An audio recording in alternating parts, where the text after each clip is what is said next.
le match du jour.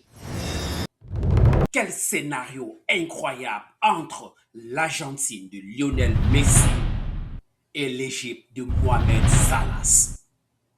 Les deux équipes ont croisé le fer et c'est plutôt l'Égypte de Mohamed Salah qui semble broyer l'Argentine de Lionel Messi. Le match était chaud, le match était palpitant et surtout époustouflant. Jusqu'à la 80e minute, les amis, l'Égypte menait pas 2 buts à 0. Donc tout ce que l'Argentine a eu besoin, c'était 10 minutes pour égaliser le but avant de crucifier l'Égypte à la 93e minute, c'est-à-dire dans le temps additionnel. Quelle dinguerie ce match! Quand fut la dernière fois où tu as vu un match où Lionel Messi a montré ses 3 émotions? 1. Le stress. 2. La joie. 3. Messi en larmes après un match. C'est jamais vu dans l'histoire du football. Le joueur le plus calpé du monde, le joueur le plus titré du monde, en train de pleurer à la fin d'un match. Mesdames et messieurs, il faut dire que le match lui-même était sur haute tension. Selon les supporters égyptiens, les observateurs avertis et les sympathisants de l'équipe égyptienne, l'arbitre a favorisé l'équipe d'Argentine. Et ils n'ont pas tort. Parce qu'il faut dire qu'il y a un but de Zico qui a été refusé.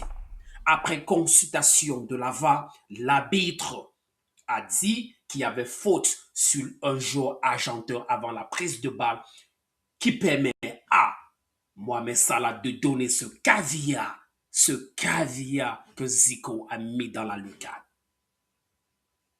Et en dehors de ça, pendant le match, l'attitude de monsieur l'arbitre était quand même méfiant. Et sans oublier qu'avant le match, le président de la FIFA, Gianni Infantino, a eu un petit déjeuner avec le trio arbitrage, accompagné de l'arbitre français qui a sifflé ce match. Et là, le pire, c'est qu'il portait le maillot de l'Argentine. Les propos malsains de Gianni Infantino, le président de la FIFA, continuent à le rattraper. N'oublions pas qu'après le match, Argentine il a dit qu'il a beaucoup souffert. Qu'il a beaucoup souffert pendant ce match parce que les Calvésiens ont fait douter l'Argentine à 2 reprises. Mesdames et messieurs, et comme cela ne suffisait pas, sous la pression de la Maison-Blanche, il a annulé le carton rouge donné à Balogun, alors que la faute que Balogun a fait méritait un carton rouge propre. Les amis, est-ce que c'est un peu de trop? Est-ce que vous croyez que quelqu'un qui incarne une institution internationale comme la FIFA doit avoir ce genre de comportement? Pensez-vous que c'est le temps pour Gianni Infantino de démissionner parce que le football mondial a besoin d'un dirigeant, d'un leader qui peut gérer ses émotions?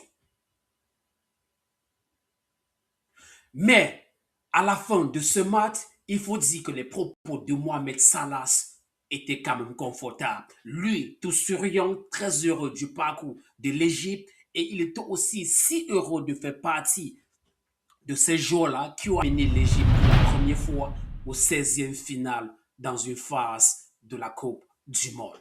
Alors que le coach Hossein Hassan, de l'autre côté, est tellement furieux et il a dit: je ne vais plus regarder les matchs de ce maudit Coupe du Monde.